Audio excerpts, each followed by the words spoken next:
안녕하세요, 장현철입니다. 오늘은 국민건강보험공단 자소 항목을 살펴보도록 하겠습니다. 건보의 자소 항목은 좀 유명하죠. 어렵기로 유명합니다. 그리고 매년 바뀌죠. 그래서 학생들이 좀 작성하기 어려워하는데요. 이럴 경우에 어떻게 대비해야 될까요? 제가 생각하기에는 일단 두 가지로 좀 선택이 가능할 것 같아요. 선택이 아니거나 좀 약간 순차적으로 접근할 필요가 있다고 생각합니다. 첫 번째는 좀 간결하게, 쉽게, 심플하게 접근하는 방식. 그리고 두 번째는 내가 이제 실제로 자소 경쟁력을 가지고 합격으로 향하는 그런 움직임이 필요하다고 생각을 합니다. 그래서 우선은 쉬운 접근 방식, 심플하게 접근해서 문항이 무엇을 의미하고 있는지, 기본적인 내용을 틀리지 않고 작성할 수 있는지, 업그레이드 할 수 있는 밑바탕을 좀 닦는 작업을 하도록 할게요. 제가 요번에 이제 이시안닷컴에서 영상을 하나 찍었어요. 무슨 영상이라고 했더니 이제 국민건강보험공단 여기 자소를 굉장히 디테일하게 분석을 하고 어떻게 작성하면 좋을지를 얘기하는 강의예요.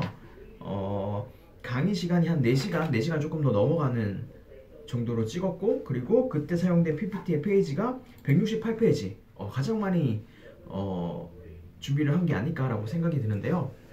그만큼 자세하고 디테일하게 이제 들어가고 있고 여러분한테 도움을 드리기 위해서 해놨고요. 그래서 그 영상은 영상대로 가고, 이 영상은 그 영상을 약간 소개하면서 좀 심플하게, 그거는 이제 복잡하게 난이도 있게끔 이제 준비한다면, 이거는 심플하게 틀리지 않게 접근하는 방식을 설명하도록 하겠습니다. 오늘 이 영상에 투입할 수 있는 시간이 10분밖에 없거든요. 지금 약간 2분 정도 넘어가고 있는데 시간의 압박을 느끼고 있습니다. 그렇게 할 수밖에 없는 이유가 그 영상을 찍으면서 계약을 했어요. 관련된 영상을 찍을 때는 협의를 통해서 이제 진행을 한다 했는데, 그 협의가 이번에 된 게 10분 내외로 한다고 그래가지고 10분 정도로 좀 줄여서 얘기를 해야 될 것 같고요. 그 영상에서 좀 자세하게 설명하고 있는데, 학생들이 하도 어렵다 그래갖고 제가 이제 3년치 기존의 영상 같은 경우에는 3년치 자소 항목을 분석한 적이 없죠. 근데 제가 그걸 해냈습니다. 그걸 하고 국민건강보험공단의 인재검증 프레임이 어떻게 잡히는지, 그들의 이제 인식 체계를 한번 살피고 이렇게 이제 도표를 하나 나타내봤어요. 그랬더니 조직을 중요하게 여기죠. 공공기관 큰 규모로 대국민 서비스를 펼치는 곳이기 때문에 조직적으로 움직여야 된다, 이런 것들을 중요하게 여기고 있고, 그리고 그러한 조직은 팀으로 구성되어 있죠. 팀의 성과, 목표 달성을 위한 노력들이 되는데, 그때 이제 팀을 구성하고 있는 개인들의 성격, 특성, 갈등, 문제, 이런 것들을 잘 해결해 나가지만 우리가 원하는 것들을 달성할 수 있다, 이렇게 이제 좀 정리할 수 있고요. 그리고 이번 자소 항목을 좀 약간 살펴봤어요. 이렇게 되게 열심히 준비를 하고, 컴퓨터에는 더 많은 내용들이 있겠죠. 종이도 굉장히 많습니다. 자소 항목을 NCS 지역주천 능력으로 보통 평가를 하잖아요. 그거를 하는 것도 괜찮은데, 그러니까 약간 여러 가지 항목들이 되어 있어요. 예를 들자면 1번 같은 경우에는 의사소통 능력, 그리고 뭐 자원관리 능력, 여러 가지를 이렇게 집어넣을 수 있거든요. 집어넣을 수 있어가지고 그렇게 접근하는 방식도 괜찮은데, 여러분 직무지서 보면은 직무 수행 태도라는 게 있어요. 그리고 우리 이제 홈페이지 가면 인재상이 있거든요. 그 두 가지를 가지고 제가 약간 핵심 키워드, 핵심 내용을 가지고 정리를 해봤어요. 그랬더니 지금 한 5가지 카테고리로 이제 묶어지고, 자소 항목은 4개로 묶어지잖아요. 얘네들이 딱 이제 매칭이 돼요. 1번 같은 경우에는 이게 의사소통, 협업을 물어보는 거고, 2번 같은 경우에는 정보 수집, 사고 능력, 이런 것들을 보는 것이고, 3번은 고객 서비스를 잘할 수 있느냐, 더 나은 가치를 만들어낼 수 있으니까 열정적으로, 이런 것들을 이제 나타내야 되는 항목으로 볼 수 있습니다. 4번은 이제 규정과 계획을 준수하느냐, 그리고 윤리의식을 가지고 있냐, 이런 것들로 이제 보시면 되거든요. 그렇게 보면은 우리가 직무 수행 태도와 인재성을 제대로 갖춘 인재를 뽑기 위해서 자소서 항목을 구성하였구나 라고 이제 해석해도 될 법한 형태를 띠고 있습니다. 그리고 1번을 볼게요. 1번 보면은 어렵죠. 처음부터 질문이 어려운 업무를 지시받아, 윗사람부터 어려운 업무를 지시받아 이렇게 수행했던 경험을 이야기해 주십시오, 이렇게 쭉 이어갔는데요. 그 자세한 디테일한 내용들은 이제 저기 학원 영상을 좀 보시고, 여기 인터넷 영상을 좀 보시고, 이게 간략하게 보면 이게 무슨 말이냐고 했더니, 업무 지시를 했어요. 누군가 상사가 윗사람이 지시를 하면은 그때 그의 명확한 의도를 파악하라는 문제예요. 파악한 적이 있냐? 경험으로 얘기해보라 라는 겁니다. 당연히 많겠죠 여러분 경험들. 예를 들자면 선배도 있을 수 있고, 그쵸? 선배도 있을 수 있고, 알바나 이제 인턴 경험 아니면 경력직 같은 거 하신 분 같은 경우는 상사가 있었고, 그리고 교수님도 있으시죠. 그래서 우리는 그분, 근데 우리 떠올려봐. 과거의 경험을 떠올려보면은 그분들이 대충 얘기해요. 물론 이제 굉장히 약간 단순한 업무, 쉬운 업무, 그 익숙한 업무 같은 경우에는 뭐 딱히 업무 지시할 것도 없죠. 그냥 이제 하던 대로 하면 되는 건데, 처음 받았을 때, 그리고 모르고 어려움 같은 걸 받았을 때는 좀 대충 주어져요. 대충 주어져요. 왜냐면은 윗사람도 잘 몰라. 윗사람도 어떻게 될지 진행할지 모르고, 이런 것들이 어떤 의미를 가지냐면, 여러분 이제 제가 이제 링크를 타거나 아니면 태우거나 아니면은 저기 이제 홈페이지, 그러니까 제가 내용을 좀 정리할 텐데, 2019년 우리 이사장이 김용희 이사님이 신년사를 쓰셨어요. 그러니까 써가지고 이제 기사로도 보내고 뭐 이렇게 공표를 했겠죠. 했는데 내용을 쭉 보다 보면은 위에도 뭐 의미 있는 내용인데 밑에 내려다 보면은 우리 열심히 하자라는 얘기를 합니다. 국민에게 책임을 지는 노력을 해야 한다. 그리고 공단이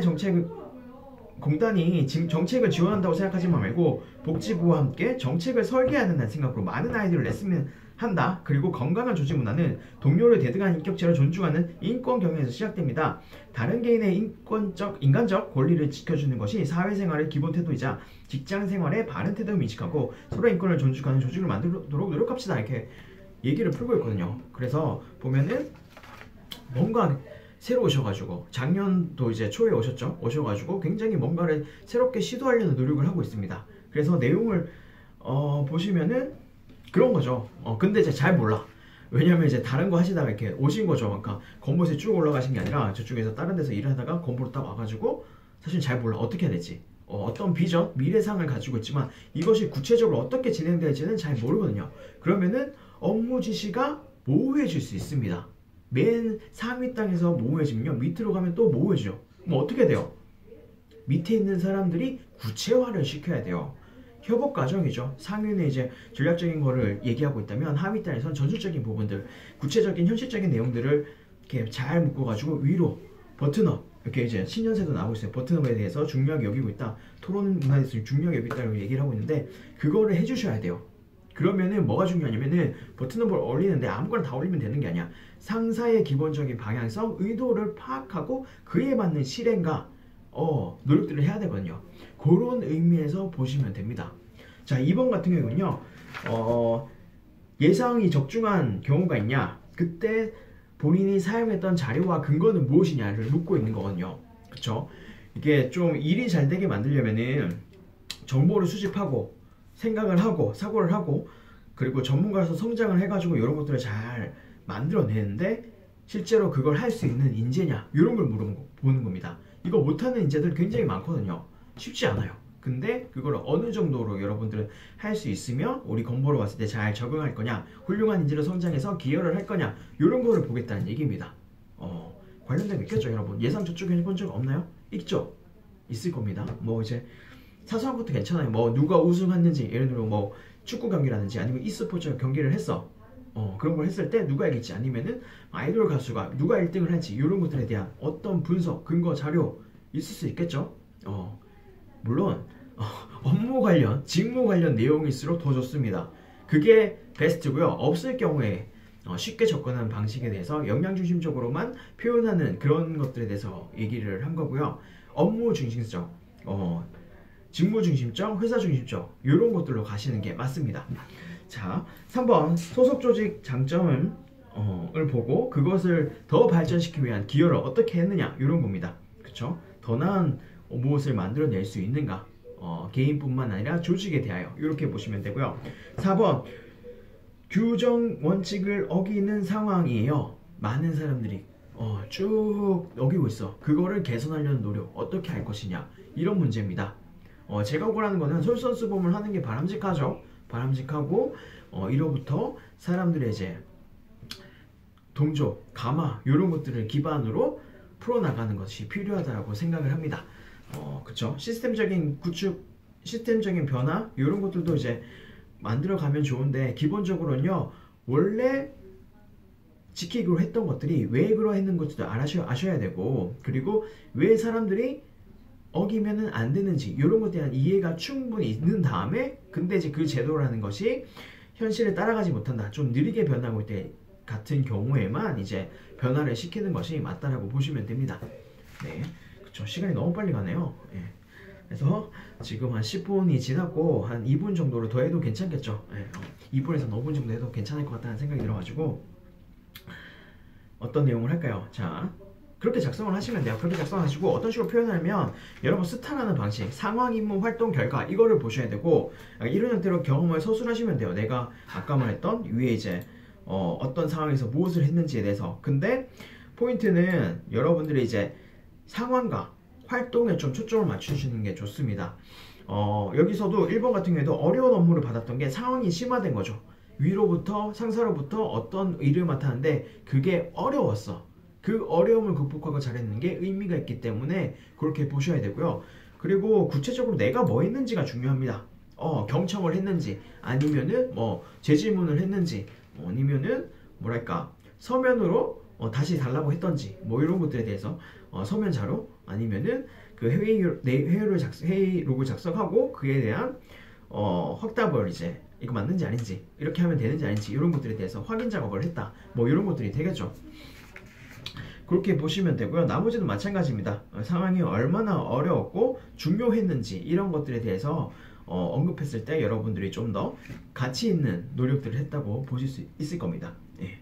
그리고 그러니까 이런 그러니까 그 내용들을 구성하는 세부적인 내용들이 제가 말했던 아까 저희 이제 4시간 조금 더 찍었던, 한 5시간 정도 찍었나 모르겠는데 그 정도 찍었던 168페이지 PPT에 꽉 차 있어요. 꽉 차 있고, 여러분들이 뭐 또 추가적으로 저와 이제 컨설팅을 하고 싶다, 워크숍을 하고 싶다 같은 경우에는 여기 이제 카톡 주소, 메일 주소로 연락 주시면 될 것 같습니다. 관련된 자료는 제가 이제 홈페이지나 카페 이렇게 여기다가 이제 올려드릴게요.